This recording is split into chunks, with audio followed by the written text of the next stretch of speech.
రాజకీయాల్లో అంతే. నాయకులు ఎంత ఘనంగా భావించినా కొన్ని విషయాల్లో ఎటువంటి ప్రచారం లేక కంగు తినాల్సి వస్తుంది. కొన్ని అంశాల్లో నాయకులు చేసిన ప్రయత్నాల కన్నా దాని ద్వారా లభించే ఫలితాలు చాలా ఘనంగా ఉంటాయి. ఇప్పుడు ఆంధ్రప్రదేశ్లో చంద్రబాబు పరిస్థితి చూస్తుంటే రాజకీయంగా ఏ మాత్రం కలిసి వస్తున్న దాఖలాలు లేవు. గూగుల్ డేటా సెంటర్ శంకుస్థాపన కార్యక్రమాన్ని అత్యంత ఘనంగా నిర్వహించడం ద్వారా రాష్ట్ర వ్యాప్తంగా ప్రభావితం చేయాలని చంద్రబాబు చాలా తపన పడ్డారు. అందుకు తగ్గట్టుగా ప్రణాళికలు రచించారు. అందుకు అనుగుణంగా కార్యాచరణ కూడా పూనుకున్నారు. ఏకంగా ఏపీ కేబినెట్ భేటీని కూడా వాయిదా వేసి వరుసగా 3 రోజుల పాటు 3 కార్యక్రమాల నిర్వహణకు సిద్ధమైపోయారు. అందులో చంద్రబాబు, నారా లోకేష్ కలిసి తొలి రోజు ఆంధ్ర యూనివర్సిటీ శతాబ్ది ఉత్సవాలు, ఆ మరుసటి రోజు గూగుల్ శంకుస్థాపన, తర్వాత రోజు అంటే రేపు ఏకంగా తెలుగుదేశం పార్టీ రాష్ట్ర కొత్త కమిటీ ప్రమాణ స్వీకార బాధ్యతల స్వీకరణ కార్యక్రమం. ఇలా 3 రోజుల పాటు తమ వ్యవహారాలే పెద్ద స్థాయిలో చర్చలో ఉండాలి అని చంద్రబాబు ఎక్స్పెక్ట్ చేశారు. కానీ ఆయన అనుకున్నది ఒకటైతే జరుగుతుంది మరోటన్నట్టుగా మారింది. తెలుగుదేశం పార్టీ నాయకత్వానికి చాలా పెద్ద స్థాయిలో తల బొప్పి కొట్టే పరిస్థితిగా మారిపోయింది.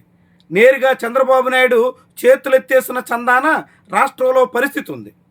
సివిల్ సప్లైస్ డిపార్ట్మెంట్ నిర్వాహకం మూలంగా, అంటే రాష్ట్ర ప్రభుత్వ తీరు కారణంగా, ఆయిల్ కంపెనీల వ్యవహారం మూలంగా ఇప్పుడు అనేక రకాలుగా జనం డీజిల్, పెట్రోల్ కొరతతో అల్లాడిపోతున్నారు.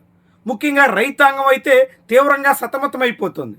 కానీ చంద్రబాబు మాత్రం డీజిల్ ఎందుకు, డిజిటల్ ఉండగా అన్నట్టు హబ్బో అదే డేటా సెంటర్ ఏర్పాటుని ఘనంగా చెప్పడానికి ప్రయత్నం చేశారు. కానీ చంద్రబాబు ప్రయత్నాలని మించి ఇప్పుడు డీజిల్ స్కేర్సిటీ, పెట్రోల్ షార్టేజ్, ఈ వ్యవహారాలే రాష్ట్ర వ్యాప్తంగా ప్రజల్లో పెద్ద చర్చకు కారణమయ్యాయి.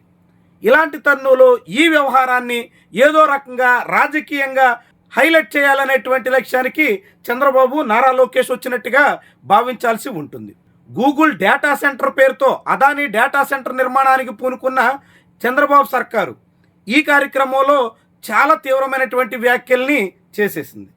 అసలు అవసరం లేనటువంటి సందర్భంలో ఒక పెద్ద డేటా సెంటర్ శంకుస్థాపన చేస్తున్నాం, $1.5 బిలియన్ ఇన్వెస్ట్మెంట్స్ దేశంలోనే ఎక్కడా లేనంతగా సాధించాం అని చెప్పుకుంటున్న తరుణంలోనే మాది గూగుల్ సాధించిన పార్టీ అయితే అవతల పక్షం గొడ్డలి పార్టీ అని అక్కడ కూడా వైఎస్ఆర్సీపీ జపాన్నే ఆలపించక తప్పని పరిస్థితి వచ్చింది. తద్వారా అదొక రాజకీయ వివాదంగా మార్చి వైఎస్ఆర్సీపీ శ్రేణులంతా దాని చుట్టూ చర్చించేలా చేసి అసలు సమస్యను, అంటే డీజిల్ కొరత విషయాన్ని మరుగున పరిచి గొడ్డలి పార్టీ అనేటువంటి వివాదం చుట్టూ రచ్చ రాజేయాలని కూటమి నాయకత్వం స్కెచ్ చేసినట్టుగా భావించాల్సి ఉంటుంది. కానీ పబ్లిక్లో మాత్రం నేరుగా ఎదుర్కొంటున్నటువంటి సమస్య కారణంగా గూగుల్ డేటా సెంటర్ విషయం కన్నా ఇప్పటికీ డీజిల్ వ్యవహారమే పెద్ద స్థాయిలో హైలైట్ అవుతుంది. అదే ఇప్పుడు అధికార కూటమి పక్షాలకు మద్దతుగా నిలిచే మీడియాలో కూడా ప్రతిఫలిస్తుంది.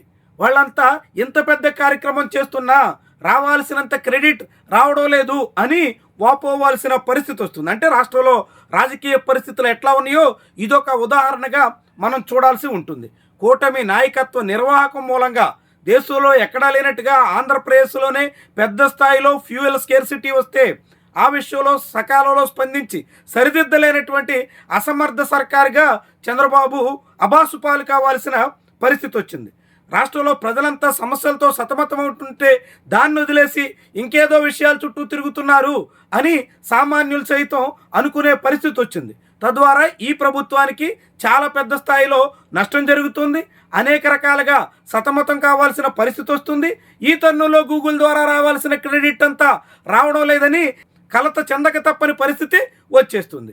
అయినప్పటికీ కూడా గూగుల్ వ్యవహారాన్ని పెద్ద స్థాయిలో చర్చనీయాంశంగా మార్చాలనేటువంటి ప్రయత్నం ఏమాత్రం ప్రతిఫలించలేదు, అది ప్రభావితం చేయలేదు.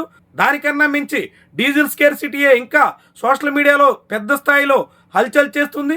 ఈ కారణంగా కూటమి నాయకత్వం ఇంత పెద్ద ప్రయత్నం చేసినా, ఇంత భారీగా ప్రణాళిక రచించినా, ఆఖరికి కేబినెట్ భేటీని కూడా 30వ తారీఖుకి వాయిదా వేయగలిగినా అసలు విషయంలో మాత్రం సక్సెస్ కాలేకపోయామన్న బెంగ అయితే వెంటాడుతున్నట్టు చెప్పాల్సి ఉంటుంది. ఈ తీరున పరిస్థితులు రాజకీయంగా కూటమికి ఇబ్బందికరంగా మారుతున్నటువంటి నేపథ్యంలో ఈ రాజకీయ వ్యవహారాల నుంచి గట్టెక్కడ వేళ అన్న దాని మీద కూటమి నాయకత్వం తీవ్రంగా శోధిస్తోంది.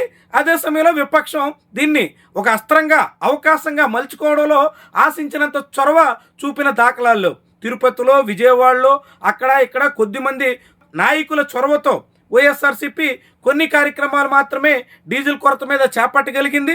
రాష్ట్ర వ్యాప్తంగా పెద్ద స్థాయిలో ప్రజలు ఇక్కట్లో ఉన్నప్పుడు రాజకీయ వివాదంగా అంశంగా మార్చాలనేటువంటి విషయంలో ఆ పార్టీ చొరవ చూపలేకపోయింది.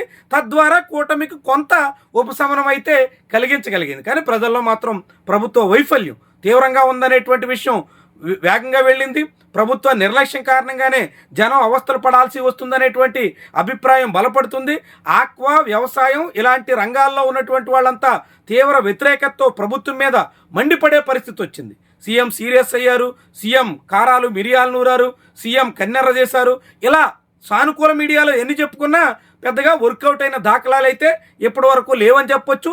తద్వారా గూగుల్ శంకుస్థాపన కార్యక్రమం ద్వారా రావాల్సినంత ప్రచారం కానీ చేయగలిగినంత ప్రభావితం కానీ చేయలేకపోయామని చంద్రబాబు సైతం చింతించే పరిస్థితి అయితే దాపురించింది.